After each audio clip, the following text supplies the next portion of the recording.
All right, so this is the first lesson in the biomolecules unit, and our focus for today or for this lesson is to recap the level of organization in biology because we're going to be following the level of organization throughout the year and progress from a really small scale to a really large scale and study biology according to those. And the second point for today is to identify the common elements in biomolecules that makes up our human body and makes up basically everything that is living on Earth.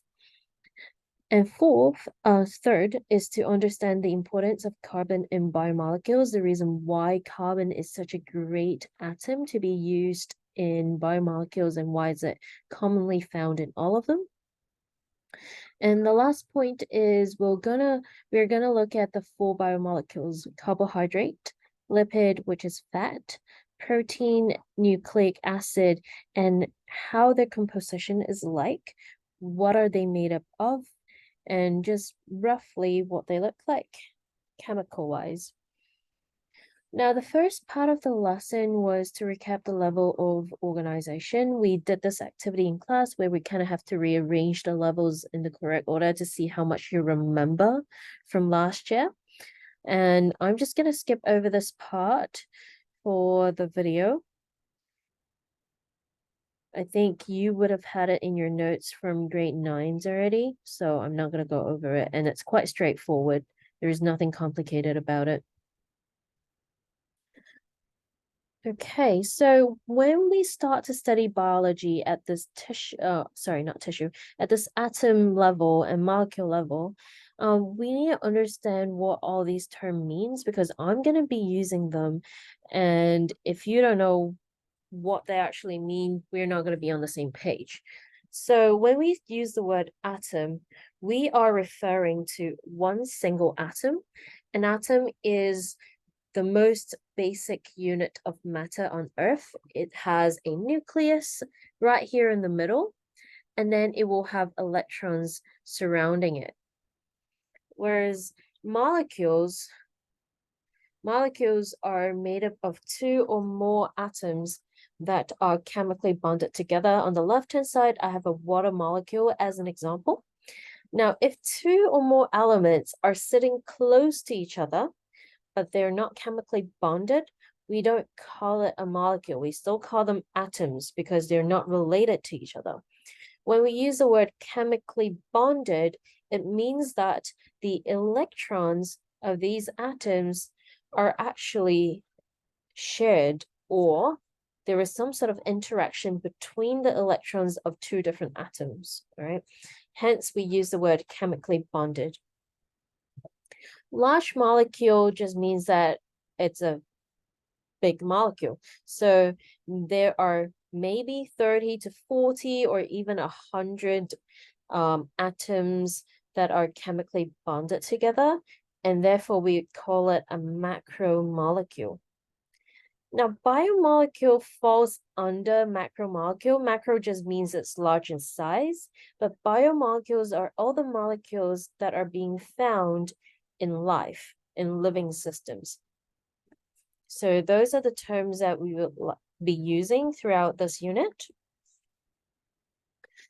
Now, before we actually move on to what we're being composed of and that kind of stuff, you have to understand the basic structure of atoms, all right? Now, I have posted on Schoology a preparation page for students who may have forgotten everything about chemistry last year or who are in grade nines. So go over the preparation page. It has hyperlinks with videos that talks about different concepts. So I've done the hard work of research for you. All you have to do is watch the videos. But I'm expecting you to at least know the structure of an atom. So the positively charged subatomic particles are called protons. They are sitting right here in the middle, and along with neutrons, which are in red in this case, and they're neutral, together they make up the nucleus. So the nucleus is made up of protons and neutrons. And then orbiting around the nucleus, we have electron shells and electrons. So the electron shell, or you can call it the orbital, they are the orbits that electrons orbit around the nucleus. And then negatively charged in the orbitals are the electrons, which is C right here. Now, if we look at how electrons are being arranged, you would know that they actually arrange themselves in layers. Now, each layer has a carrying capacity. So the first layer right here can only carry 2 electrons. And then if an atom has more than 2 electrons, it means that it has to have more than one layer. They will go into the second layer and they will fill it up. The maximum amount of electrons the second layer can hold is 8 electrons, right? Same as the third one. So the first layer is 2 electrons, and then there onwards, we can hold 8 electrons. So you should be able to fill in these information using what I just said. And then if we look at the periodic table right here, we can see that the periodic table is arranged according to the number of protons present in the atom. So the way that we know an atom is a hydrogen is based on how many protons that atom has. For example, everything on Earth that has 1 proton in the atom is called a hydrogen. Any atoms with 2 protons are called helium. So hence they have an atomic number 2. And then atomic number 3 just means that atoms, oh, excuse me, the thunder, can you hear it? So atoms with number 3 means that it has 3 protons and so on. So scientists have arranged the order of atoms according to how many protons are present in the atoms. And they also have arranged atoms according to groups and period. So the reason why we've left some gaps right here is because we wanted to arrange it in such a way that this column right here is going to be called group 1 elements. Elements are simply these things in the periodic table. So hydrogen is an element, helium is an element, lithium is an element. So the first column is going to be group 1. The second column would be group 2. Now these have something in common. Every single group have a specific number of valence electrons. The word valence electrons means that they are electrons that are sitting on the in the valence shell, and valence means outermost. So valence shells means outermost shell. If an atom has 3 shells, then the third shell would be the valence shell. And any electrons that sit in the third shell is going to be called the valence electrons. So all the group 1 atoms will have, or the group 1 elements will have 1 valence electrons when you arrange them according to the layers and how many they can fit in each layer. All the group 2 ones right here is going to have 2 valence electrons. And then group 3 are going to have 3 valence electrons. Group 4 are going to have 4 valence electrons, and so on.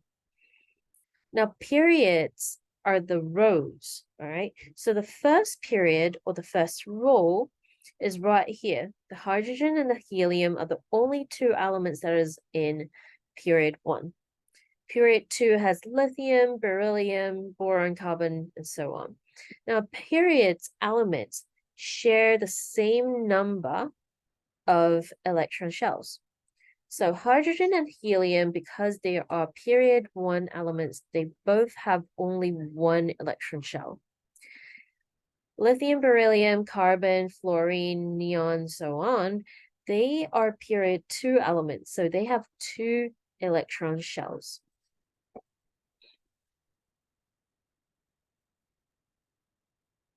Now, once we got that basic sorted, I want you to think about what elements are we mostly made up of. Now, if you think about what we drink most, what the body needs, what we breathe in, what we breathe out, you can see that we're mostly made up of hydrogen, oxygen, and carbon because we drink water. Water is a must for every living thing on Earth. We need carbon dioxide for plants, and we need oxygen for humans. And then we breathe out carbon dioxide if you're a human or animals, and then you breathe out oxygen if you're a plant. So, as you can see, these are the essentials of life. And those three elements right here are going to be found throughout your body. Let's take a look at the 4 biomolecules. Every single thing inside your body, that is the major structure, let's say, are made up of carbohydrate, lipid, protein, and nucleic acid. So we can kind of categorize all the biomolecules into these 4 major categories. What I want you to do is observe the chemical structure and see what elements you can find in there. Hopefully, this is what you found, all right? For carbohydrate and lipid, we have carbon, oxygen, hydrogen. Protein and nucleic acid has one extra element, and that is nitrogen, all right?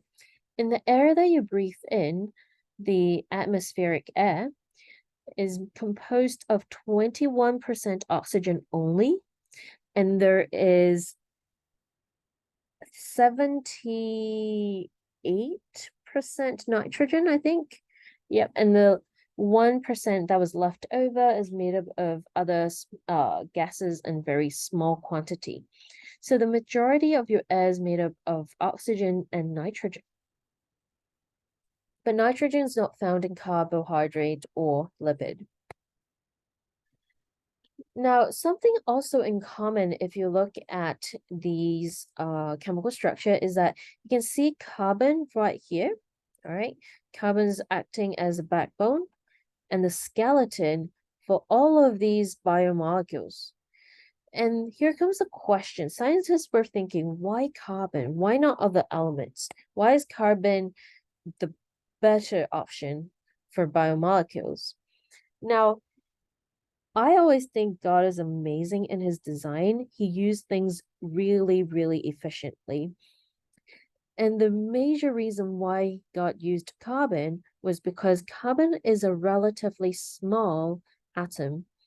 Remember we said periods, which are the rows, tells you how many layers of electron shells we have.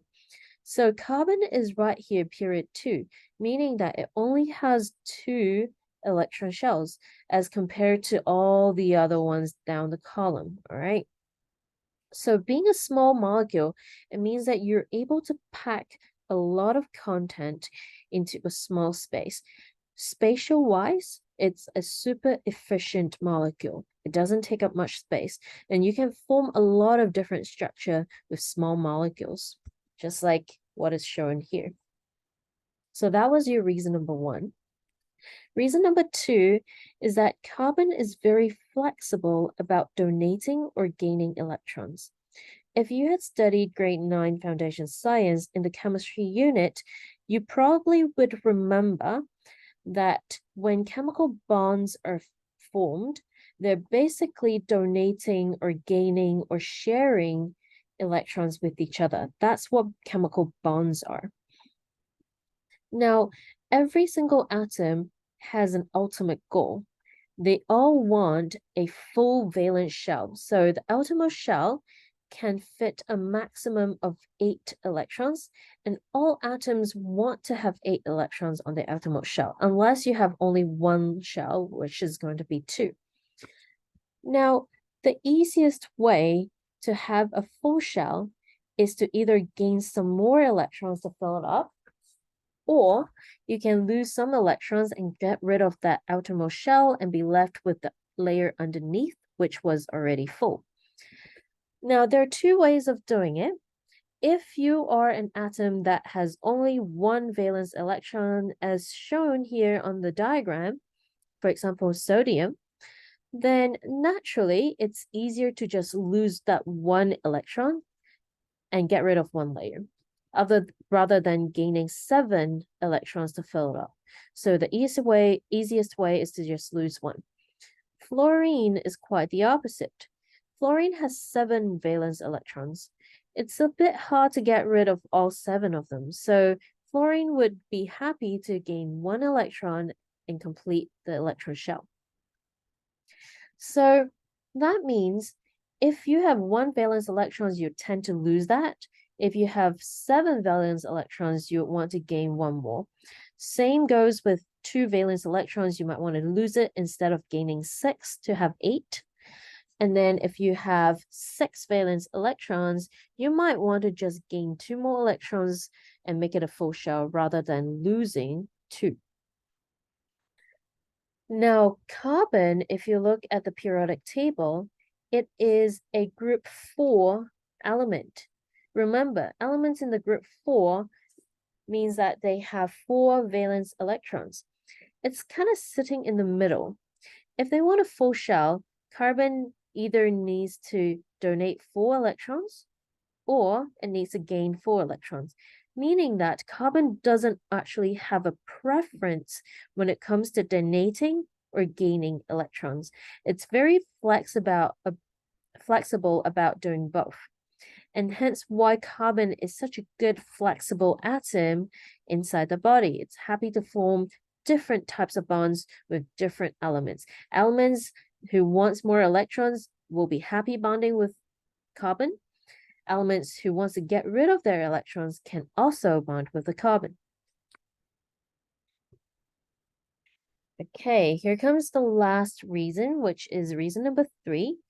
Carbons are relatively stable and not too reactive. Now, if we look at the periodic table, there is a different type of periodic table called the electronegativity table. This is something that you've also learned in grade 9 foundation science. Electronegativity value, which are these numbers right here at the bottom, it tells you how eager the atom is about holding onto their electrons.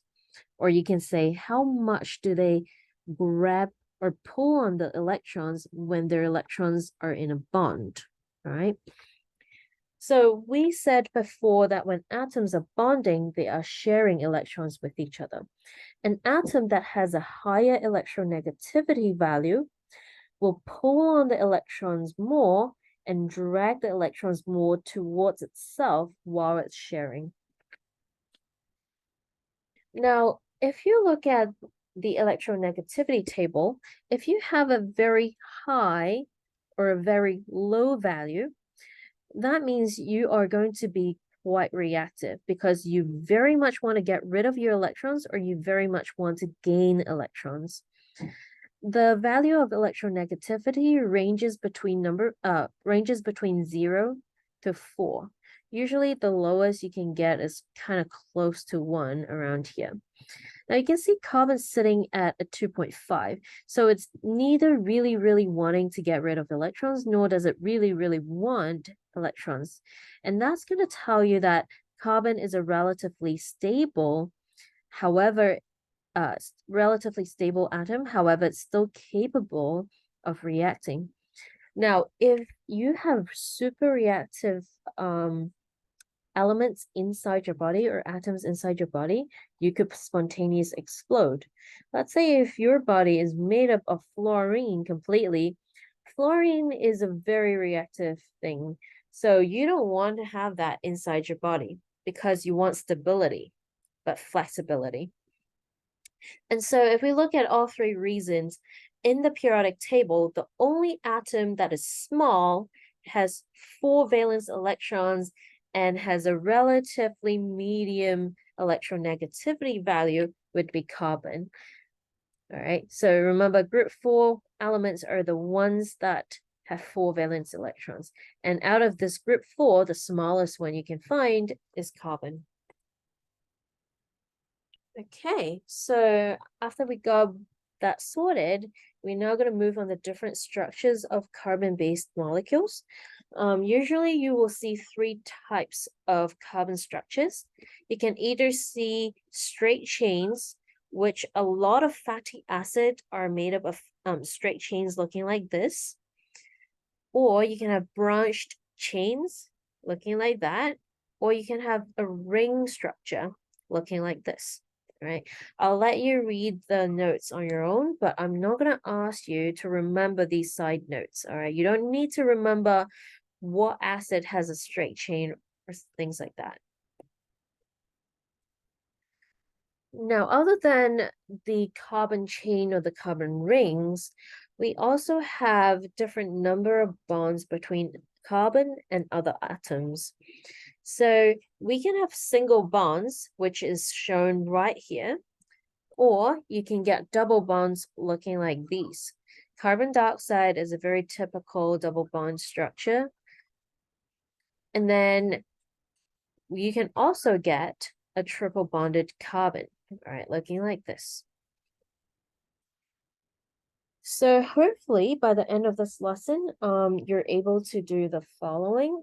I'm gonna give you a little quiz at the beginning of next lesson, but it's not graded. It's just for me to see how much you understood the previous lesson. All right, cool. Happy studying.